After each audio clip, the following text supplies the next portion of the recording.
Buenas tardes, bienvenidos a una nueva edición de su programa Societatis del Seminario de Sociología General y Jurídica de la Facultad de Derecho de la Universidad Nacional Autónoma de México. Nuestro reconocimiento y gratitud a la doctora Sonia Venegas Álvarez, directora de nuestra facultad, por permitirnos este espacio para estar en comunicación con ustedes.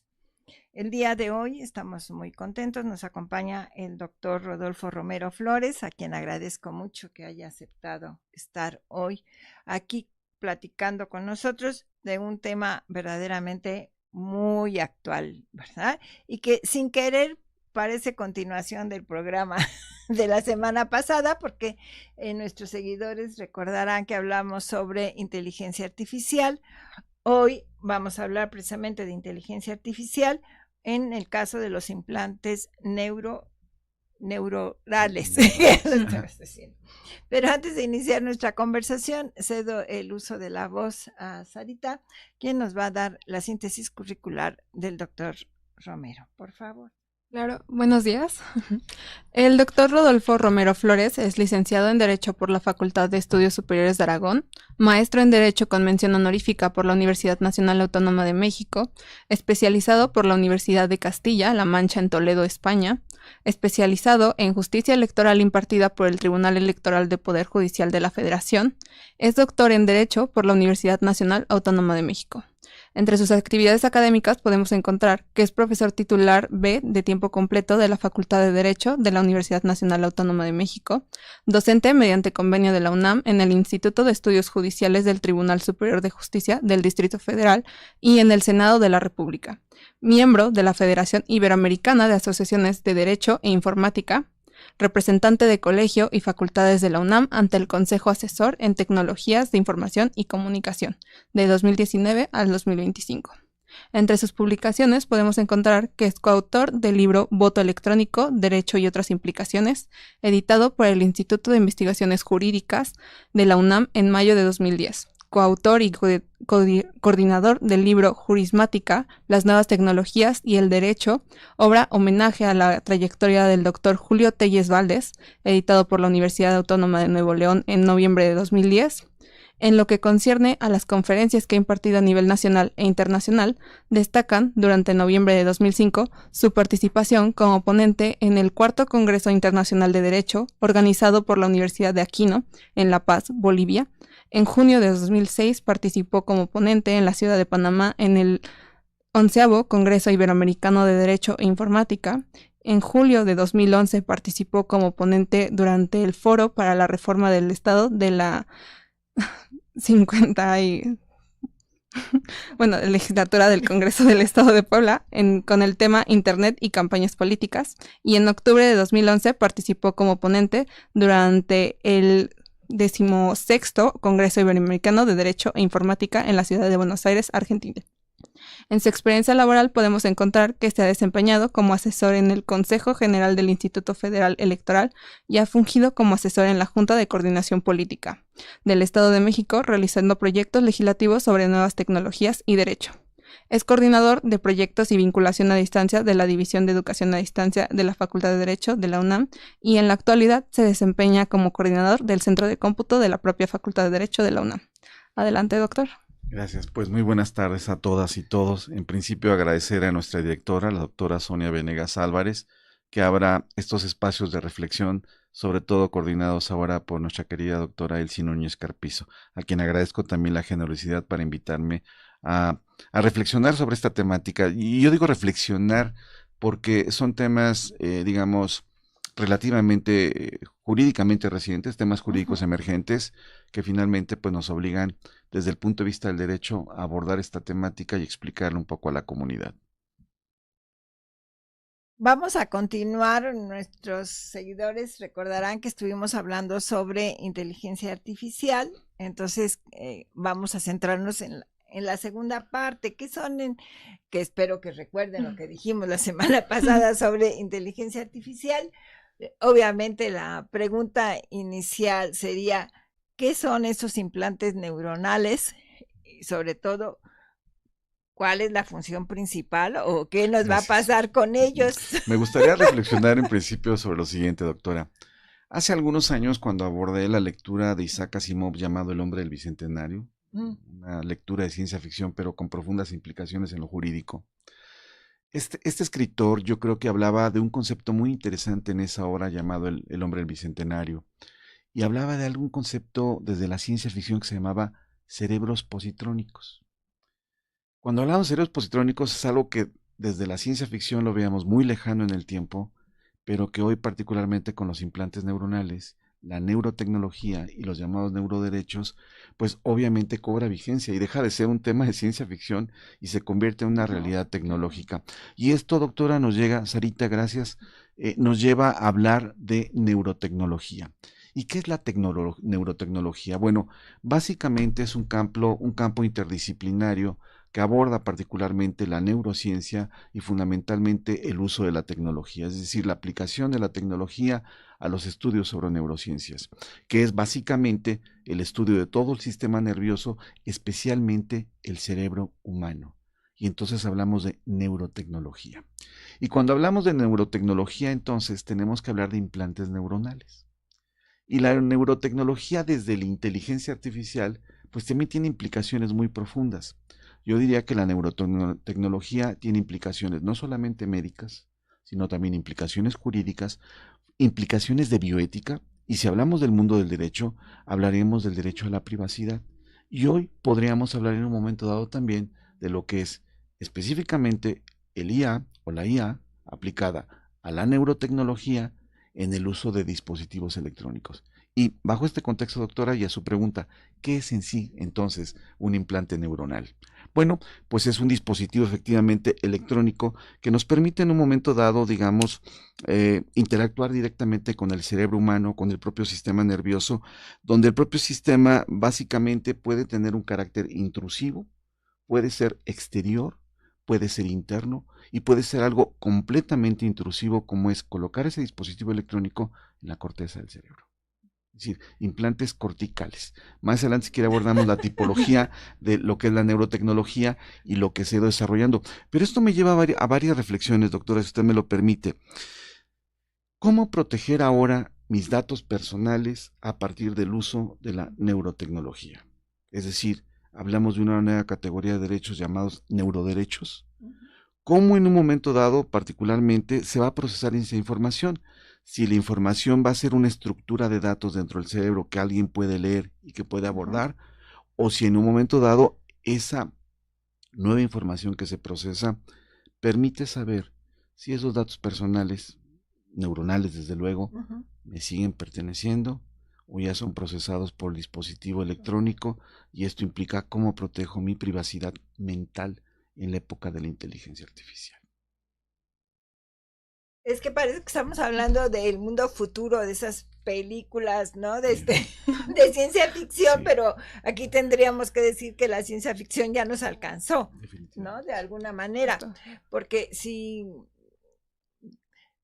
estoy en un interfaz en que no sé si me da depresión, me pongo contenta, porque si todavía... Doctora, hoy la neurotecnología hay unas que permiten estimular precisamente señales del cerebro y permiten curar la depresión o inclusive algún tipo de trastorno de personalidad.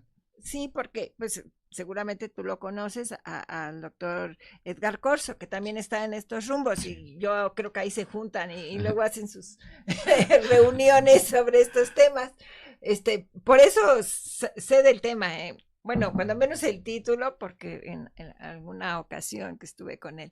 Pero si asumimos un poco de realidad, y tendría yo que decir que todavía no controlamos el ciberespacio o los ciberdelitos, pues esto te eriza los cabellos, ¿no? Porque claro, como bien dices, esta posibilidad va a ser de que me puedan controlar, ¿no?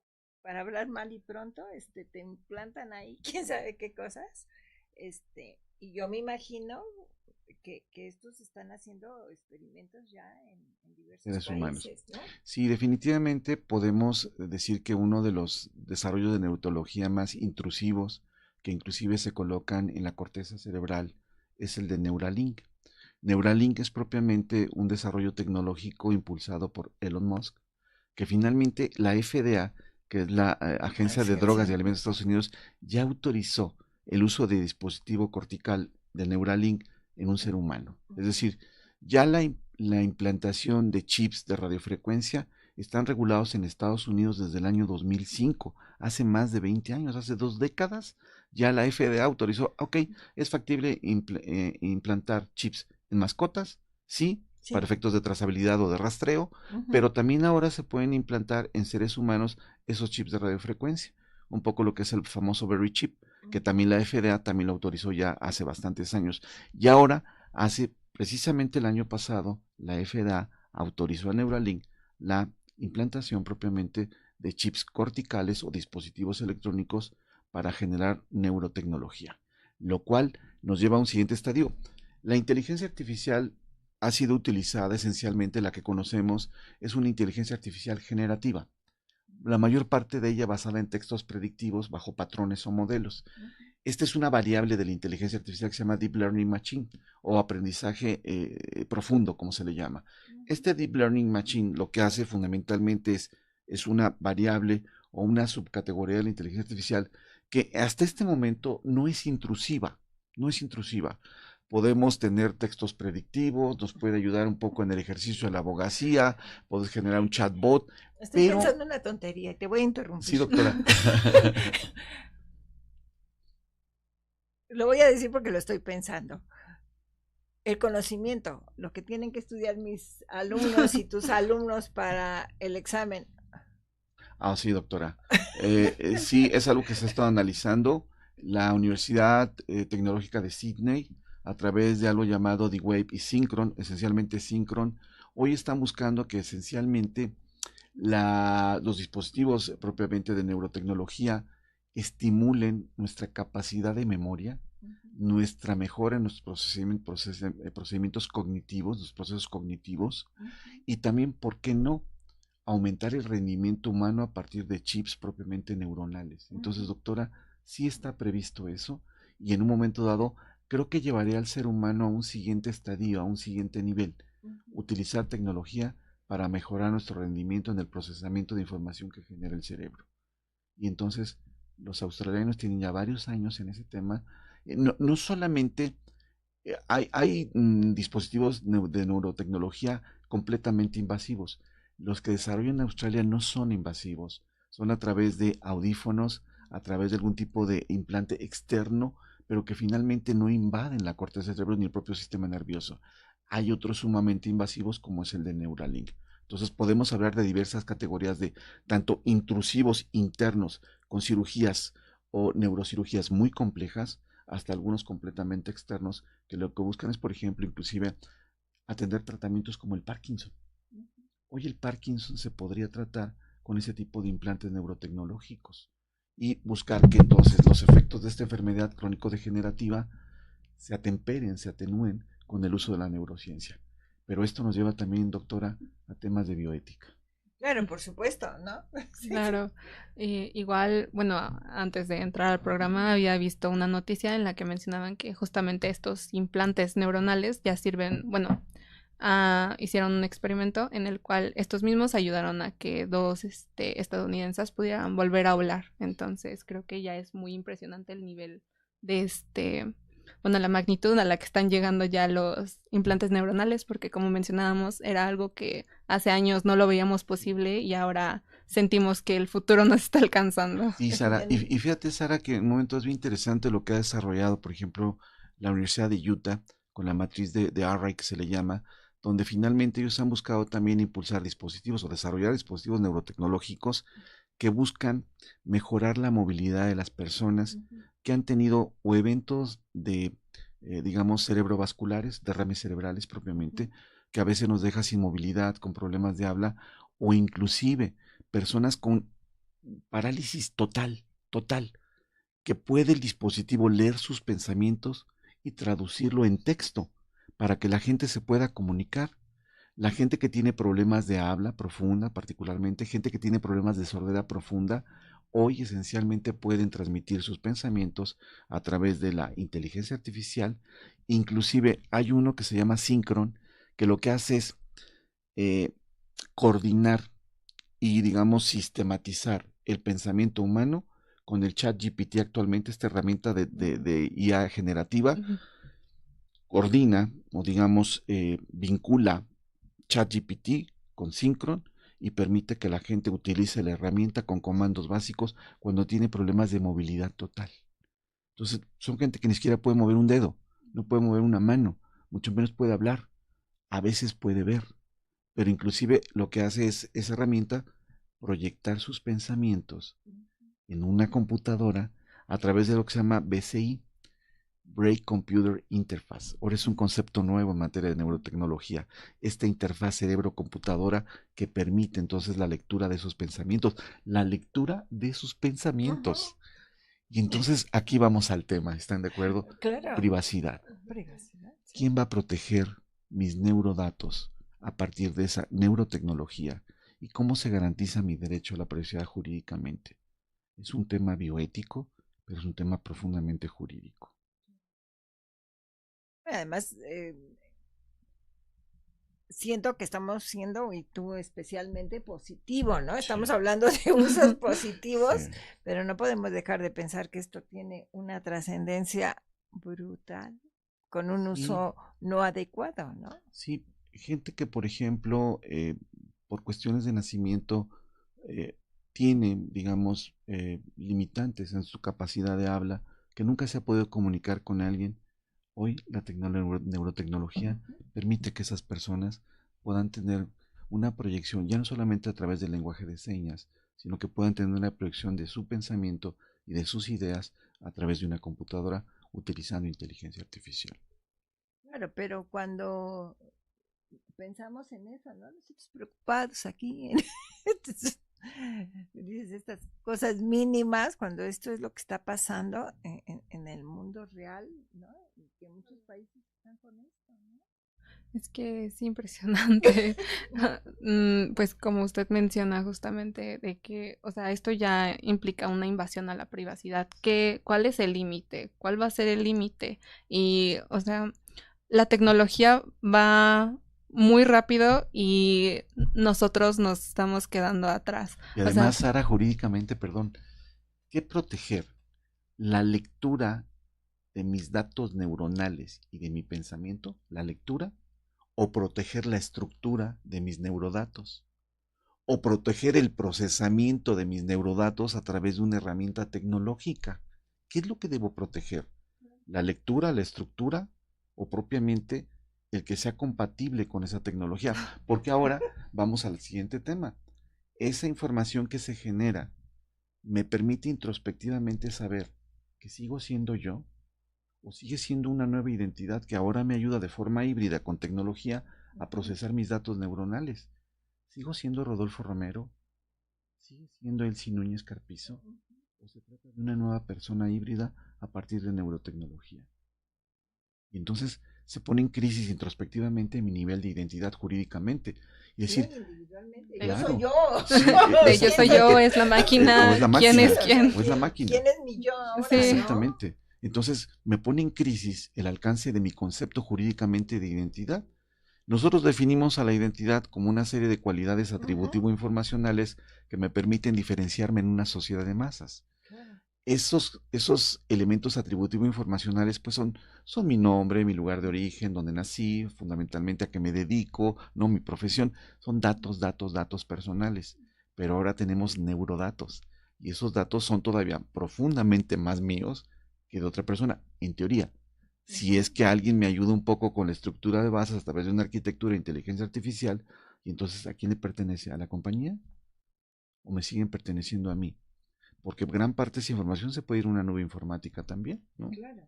Y entonces esa nube, ¿quién la controla? Como arquitectura propiamente de software basado en inteligencia artificial. Nadie supo, nadie. No, es que claramente no es un tema muy complicado de abordar, sabiendo que, o sea, esos datos van a quedar en una máquina, pero comúnmente las empresas suelen recaudar todos esos datos y prefieren apropiárselos antes de que se vuelvan propios. Ajá, Sería un dato claro. especialmente protegido, sería un dato sensible, sería un neurodato que me generaría vulnerabilidad, desde luego que sí. Claro. Entonces tendría que ser un dato especialmente protegido y tendría entonces que estar regulado. Los chilenos van muy avanzados en el tema, afortunadamente desde el punto de vista jurídico. Los chilenos desde el año 2021 tienen una ley que protege los neuroderechos y protege los neurodatos.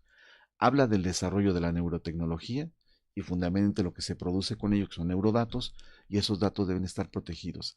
Debe recabarse el consentimiento de la persona titular de esos neurodatos y además esa neurotecnología tiene que ser reversible. Si me vas a colocar un chip o un implante para procesar neurodatos, este tiene que ser reversible. Esa operación en cirugía tiene que ser reversible. Estos, desde el año 2021 particularmente, está regulado en Chile, esa ley sobre protección de neuroderechos. En España, en cierta forma, la Carta sobre Derechos Digitales aborda de cierta manera el tema. Desconozco si la Agencia Española de Protección de Datos ha hecho ya algún pronunciamiento al respecto, seguramente sí ya lo han hecho en algún punto. Desconozco el extracto jurídico de esta recomendación o alguna posible consulta legal que hayan formulado a la Agencia Española de Protección de Datos Personales, pero sí es seguro que los chilenos lo tienen. Y ustedes se preguntarán qué pasa en México sobre esto. Bueno, pues en México ya hay una iniciativa de ley sobre neuroderechos. La presentó la entonces senadora Alejandra Lagunes Soto Ruiz al final de la legislatura, y esta ley sobre neuroderechos retoma en cierta forma un poco el modelo chileno y es muy interesante porque también apunta a cómo garantizar el derecho a la privacidad en la era de la inteligencia artificial y de la neurotecnología. Entonces, afortunadamente, sí hay una iniciativa de ley en el país. Seguramente, pues, cuando termina la legislatura, tengo entendido que entra la congeladora legislativa y ahí se acaba, pero ojalá y alguien más pueda retomar esta muy buena iniciativa que formuló en su momento la senadora Alejandra Lagunes Soto Ruiz. Aquí yo se va a decir que soy la negativa del asunto, ¿no? Sí. Pues en lo que tú nos comentabas esto, yo pensaba cuando se robaron el padrón del INE. Sí, no quiero ser negativa, mi querido Rodolfo, pero si esta información, que ya no supimos si fue vendida, fue pirateada, fue hackeada o no sé los términos que se utilicen, pero la realidad es que esa información que se supone precisamente está protegida como datos personalísimos. Comprendo completamente su preocupación. Sí, imagine usted que, por ejemplo, ahora toda nuestra información clínica, nuestros datos de nuestra historia clínica, está en una norma oficial mexicana que trata los expedientes clínicos, pues toda la información en un soporte digital. Ya hay una norma oficial mexicana. Pero la pregunta es, esos datos clínicos, si cayeran en manos de terceros no autorizados, o serían subrogados a terceros no autorizados, o una sesión de los mismos, imagínese en manos de aseguradoras o de otra clínica, claro, donde un agente, por ejemplo, tiene cierto tipo de padecimiento o donde nuestra información genética, por ejemplo, puede revelar que en algún momento vamos a desarrollar cierto tipo de enfermedades, nadie nos va a querer asegurar y nadie nos va a atender en una clínica porque seríamos mal negocio. Desde el punto de vista de las aseguradoras. Entiendo que ya algunas aseguradoras piden un tipo de información de esa naturaleza, ¿no? Claro. Entonces, o ya pusieron el tope de edad para no darte un seguro, ¿no? Inclusive en el tema de datos biométricos, de acuerdo al artículo 6 de la 7, de la Ley General de Protección de Datos Personales en Posesión de Objetos Obligados, todo dato biométrico es un dato especialmente protegido y se debe contar con la autorización expresa propiamente del titular de ese dato.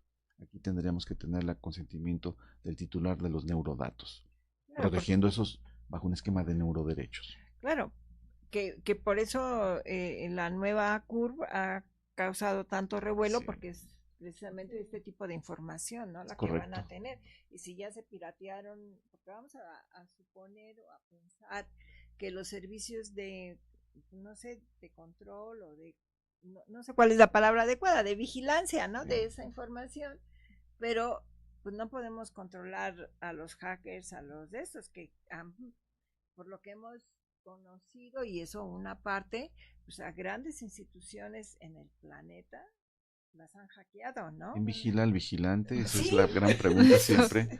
Y además, ¿qué medidas jurídicas, técnicas, organizacionales y qué garantías me da a mí como gobernado el yo proporcionar mis datos biométricos? La reciente reforma a la Ley General de Población al artículo 91 bis y subsecuentes hablan inclusive de la obligación del titular de esos datos biométricos de asociar a la CURB biométrica toda una serie de servicios que dependamos propiamente a través del llamado gobierno electrónico y fuera del gobierno electrónico. Entonces ahora, por ejemplo, la primera es asocia tu CURP biométrica digital a tu constancia de situación profesional. Oye, no tienes actualizada tu cédula profesional, sin nada más que ahora vincúlala con tus datos biométricos. Estamos en el proceso en el que actualmente el Registro Nacional de Población e Identidad, como se llama ahora, va a tener que recabar esos datos biométricos. Y es muy genérico la ley general de población en ese punto. ¿Por qué? Porque en un momento dado dice, la autoridad, RENAPO, tendrá que recabar esos datos biométricos y tendremos que entregarlos de forma obligatoria. Y datos biométricos serían lectura de mi iris, de mi retina, datos fisiológicos, físicos, conductuales, cómo camino. Queda muy abierto el tema. Claro, Entonces, claro. realmente sí es de preocuparse, doctora. Bueno, y te voy volviendo a la tierra. Okay. No. Volviendo a la tierra. Primero, yo en lo personal, pues como ya soy como antidiluviana, yo ya no tengo huellas. Es correcto. ¿No? No sabes el problema. Eso está muy bien, todo está muy adelantado, todo. No sabes la cantidad de problemas que tengo por eso de que en muchos lados te registran la huella. Sin ir muy lejos en nuestra facultad, tú sabes que yo soy de las que pone su número de trabajador porque no me pudieron esto, ¿no? Entonces, esto está muy bien. ¿Por qué no nos dan una solución? Porque no creo que sea la única en la ciudad que tenga este problema, pero no sabes a dónde vaya. Y luego, pues, ese a donde vaya, fui al RENAPO, ¿no? Yo tengo una corrección en mi acta de nacimiento. No sabes el problema que ha sido. Bueno, se ríen porque quien está conmigo en el seminario supo toda esta historieta, ¿no? Casi un mes tardé en poder esto, ¿no? Ya se reían porque ahí voy otra vez, ahí, vaya al registro civil y vaya para él. Sí me espanta, porque dice, si algo tan mínimo como es que no tengo huellas, pues yo creo que alguien se debía de ocupar, ayudarnos, por favor, que alguien se dedique a esto y que nos dé una solución, porque, insisto, no saben lo que es que las huellas, oiga, es que no, ya no me las registra, ya, de todo, póngase esto, póngase aquí, póngase crema, póngase aceite, no sé qué, no me las registran, y es horrible, ¿no? He estado, pero a lo mejor ¿no? Bueno, pues que nos den una solución, esto de la inteligencia artificial, por favor, para las personas que no tenemos huella. Y luego, fíjate, si yo pienso una corrección que yo tenía en un documento, ¿no? En un documento, me costó un mes arreglarlo entre viajes, o sea, me conocí muy bien el registro civil y el RENAPO no sabes, de un lado para otro, para arreglar esta situación. Yo digo, pues, papelito hablaba antes y era más, más cercano y más de esto. Entonces, me da pavor, ¿no? Porque tienen toda esa información, pero obviamente, en el caso de las huellas, pues, estas se modifican, ¿no? Y además, pues todos o la mayoría de los seres humanos bueno, yo ya estoy, pero la mayoría de los problemas van a tener. Entonces, sí me espanta porque cualquier cambio físico, pues ya no vas a ser tú. En efecto. Aunque te estén viendo, pues usted no es el que está aquí. Y ahora, ¿cómo compruebo que sí soy yo? Hoy, por ejemplo, la inteligencia artificial ha desarrollado software con patrones de reconocimiento facial que son sumamente sofisticados.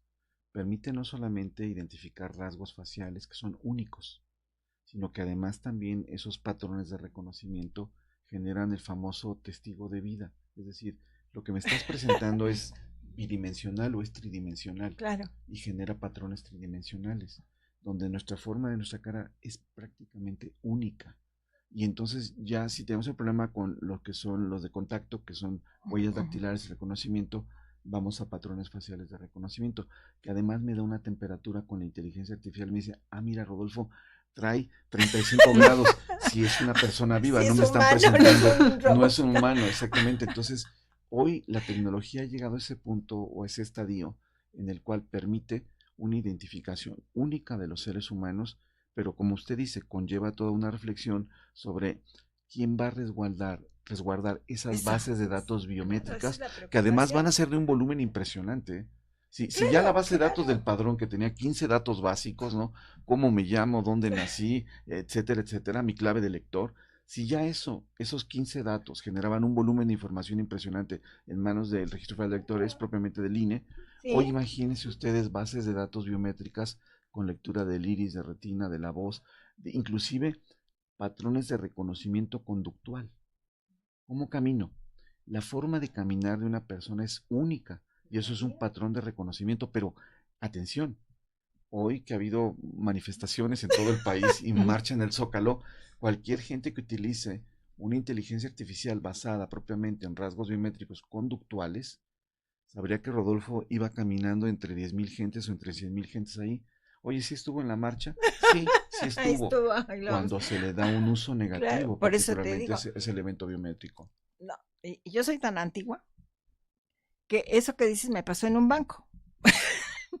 De repente les dio porque tenías que registrar tu cara, ¿no? Pero entonces, si no está la misma luz de cuando tú lo hiciste y llevas el mismo maquillaje, no te reconoce. Ya me pasó. Me abstengo de decir el banco porque me trataron muy bien y todo, ¿no? Pero estuve más de una hora porque alguna cosa de ese día no coincidía cuando me tomaron, pues no sé si se llama foto o eso. Pues yo pensaba que estaba igual y no hubo posibilidad. Te digo, no sé si era la luz, que me maquillé más o menos del otro día. Puede Y ser esto, un tema de luminosidad, sí claro, puede ser. pero entonces, ¿qué haces en esos casos? Porque al final el aparato o la máquina o la inteligencia artificial, es decir, esta, que era lo que decía, esta no es Elsie, ¿no? Entonces, este, al final pues ya dieron una salida. A mí me preocupa Debo eso, ¿no? decirle con bastante orgullo Que yo, que en la Facultad de Derecho el nuevo sistema que se va a implementar para el registro biométrico para la asistencia de profesores y profesoras, hoy utiliza un software muy sofisticado que inclusive me permite distinguir con cubrebocas, con lentes particularmente y en condiciones de luminosidad bastante deficientes. Es decir, me puede reconocer con cubrebocas, con lentes y decir, ¿es Rodolfo Romero? Sí. Y solamente vamos a ver. analizando mi nariz, la distancia en los pómulos, dice, es Rodolfo Romero. Digamos, ha evolucionado mucho ahora los sistemas biométricos y estamos en ese nivel aplicando inteligencia artificial, desde luego. Donde yo tenga algún problema, Con aquí mucho voy a gusto, sacar con mi con mucho pancarta. gusto, doctora. Para el reclamo, sí, en el centro de cómputo. No, Sí, es doctora. que sí, o sea, yo estoy de acuerdo el adelanto es impresionante, ¿no? Pero al final, pues esa minoría que no estamos en el estándar, ¿no? Que vuelvo a lo de las huellas, ¿no? Si con esos adelantos que me dices, ¿cómo es problema? Pues ya no tengo huellas y a donde vaya. Debo de decir públicamente que en las instituciones donde he tenido este problema, pues hay gente con paciencia, ¿no? Hubo un lugar que estuve casi 3 horas para que reconocieran. Yo ya estaba cansada, yo ya me quería ir y el señor, el empleado me decía, no se desespere, mire, ahora póngase crema, ahora vais a lavar las manos. Yo estaba más desesperada que el señor.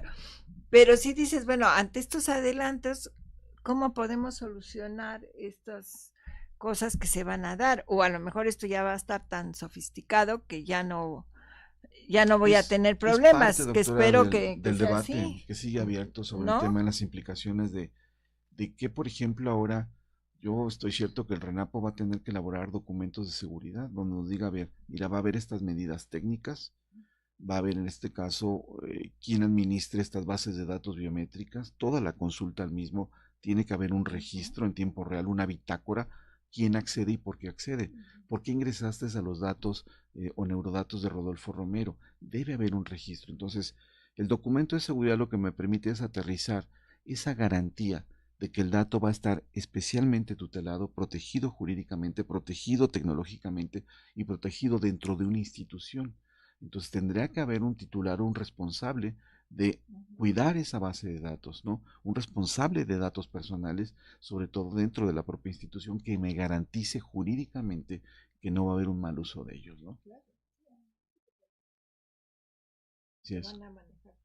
Así es, yo digo que la gente que va a tener esa enorme responsabilidad, pues mayúscula responsabilidad que va a tener administrando una base de datos de ese tamaño, sobre todo en ese mundo de información, y que garantice pues, que la mayor parte de mexicanos van a estar bien resguardados nuestros datos biométricos, sobre todo, y ahora en un futuro temas de neurodatos también. Fíjese que algo que encontré muy interesante jurídicamente, doctora. Quizá ustedes se preguntarán si es factible que en México se pueda hacer un implante neuronal o de neurotecnología bajo el marco legal vigente. Y me encontré con cosas sumamente interesantes, doctora. La primera, si una persona lo hace por un tema de salud, ya sea un tema de tratamiento psiquiátrico, depresión o inclusive temas de Parkinson, algunas otras, o para mejorar su rendimiento educativo, como usted decía, si alguna persona lo solicita desde el punto de vista de salud, técnicamente y jurídicamente, sí se le puede implementar. Le voy a decir por qué. El artículo 4 de la Constitución que garantiza el derecho a la salud, un derecho constitucional, ¿no? Es un derecho fundamental, es un derecho humano, ¿no? Y entonces interpretamos el artículo 4 con el artículo 2 de la Ley General de Salud, está consagrado mi derecho a la salud como ciudadana o como ciudadano mexicano. Pero encontré un texto muy interesante en la Ley General de Salud, un texto normativo. Dice el artículo 314, particularmente 314 fracción 23 de la Ley General de Salud, habla de un concepto: implantes de tejidos orgánicos de seres vivos e implantes artificiales. Es decir, la Ley General de Salud sí permite en un momento dado hablar de implantes artificiales, como podría ser un implante neurotecnológico. Si lo concatenamos con el reglamento de la Ley General de Salud en materia de investigación para la salud, conforme a sus artículos 72 y 73, establecen las bases sobre las cuales una persona puede en un momento dado solicitar la implantación de un implante neuronal. Es decir, haciendo una interpretación extensiva del segundo de la Constitución, del cuarto de la Constitución, con el segundo de la Ley General de Salud, con este 314 de la Ley General de Salud y este reglamento en sus artículos 72 y 73, sí se puede implementar o implantar un chip propiamente a partir de neurotecnología. Ahora, la siguiente pregunta, ¿la estructura médica de nuestro país lo permite? Hay un Comité Nacional de Bioética. Y aquí volvemos otra vez, regresamos al punto de la bioética. Hace algún tiempo que escribí sobre este tema, hice una línea de tiempo muy interesante de cómo se debate cada vez que hay un desarrollo médico, un desarrollo tecnológico, siempre hay un cuestionamiento muy amplio sobre los alcances de la bioética. Es decir, la medicina y el derecho permiten evolucionar de esta manera el desarrollo de la ciencia, el desarrollo de la medicina, y me encontré con cosas muy interesantes desde la Segunda Guerra Mundial. Desde la Segunda Guerra Mundial particularmente se generó la Convención de Helsinki. En los juicios de Nuremberg se habló de los experimentos médicos que realizaban sobre la población judía en campos de exterminio, sobre todo Bergen-Belsen, Auschwitz y algunos otros más. Si ustedes recuerdan, de forma muy trágica, hubo un hombre llamado Joseph Mengele, llamaban el Doctor Muerte, porque precisamente hacía experimentos con gente de población judía, gitanos, homosexuales también desde aquella época en campos de concentración. Ese tipo de intervenciones no autorizadas, sobre todo, que eran completamente intrusivas, que cercenaba inclusive miembros y veía reacciones, bueno, pues esto, por una parte, sí desarrolló el avance de la medicina, lamentablemente. Bajo esa trágica circunstancia, avanzó la medicina con ese tipo de, digamos, protocolos médicos de intervenciones, digamos, quirúrgicas muy intrusivas y nunca autorizadas por el paciente. Y esto se planteó en los juicios de Nuremberg y finalmente acabó en la Convención de Helsinki por ahí de los años 60, principios de los 70, sobre cómo aplicar precisamente la bioética en procedimientos quirúrgicos.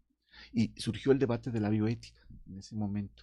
Si bien es cierto, es un concepto que por ahí de los 90 se empieza a acuñar de manera más extensiva la llamada bioética, tiene raíces desde la Segunda Guerra Mundial, inclusive en los propios experimentos que desarrollaban precisamente los japoneses con los prisioneros chinos. Fue algo terrible también, muy similar a lo que pasó en el nacionalsocialismo. Pero si ustedes recuerdan, cuando existió esta persona que por primera vez recibió un trasplante de corazón, ¿sí? Propiamente. El doctor Christian Bach. Christian Barnard, exactamente, en Sudáfrica. Estamos hablando de 1960. Abrió la puerta. abrió la puerta del Que el debate. derecho lo doctora, prohibía. que el derecho lo prohibía, decían, ok, se logró. Se logró, Vivió sí. creo que un mes el hombre, Sí. murió por algunas Entonces, circunstancias, pero hubo un gran desarrollo en la medicina. claro. Y nuevamente surgió, doctora, el tema de la bioética. ¿Están de acuerdo?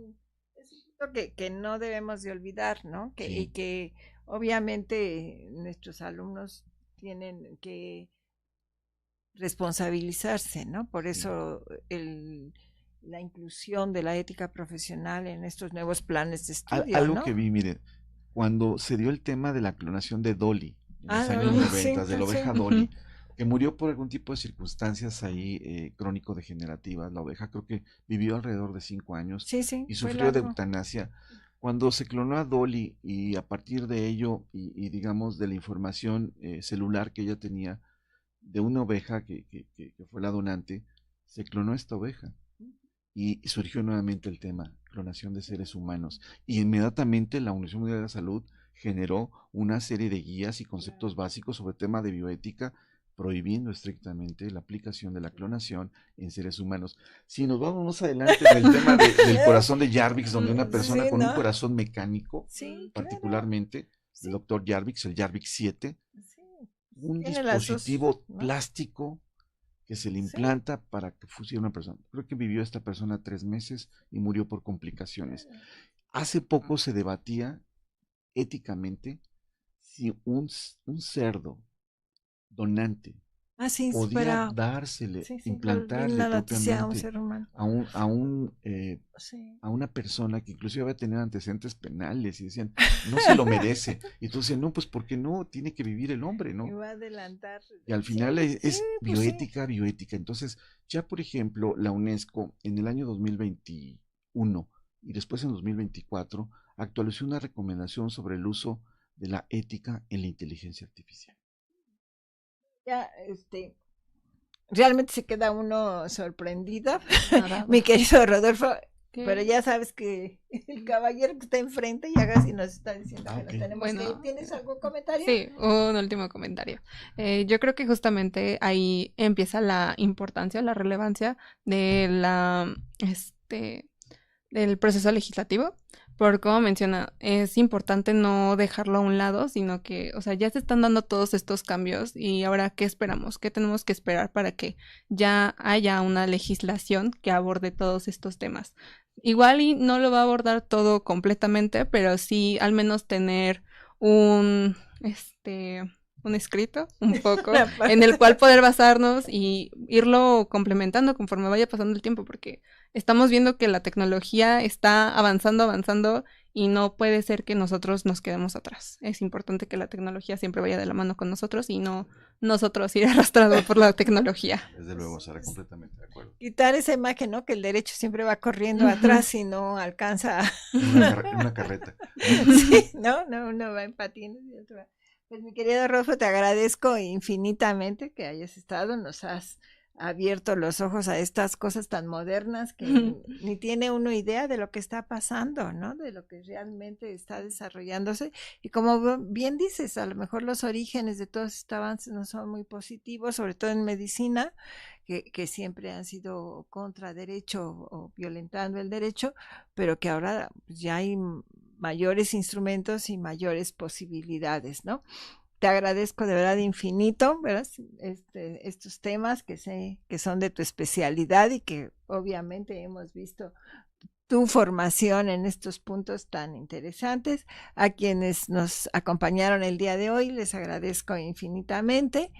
Los esperamos el próximo martes en el último programa de esta temporada de Societatis. Hasta entonces, bonita semana.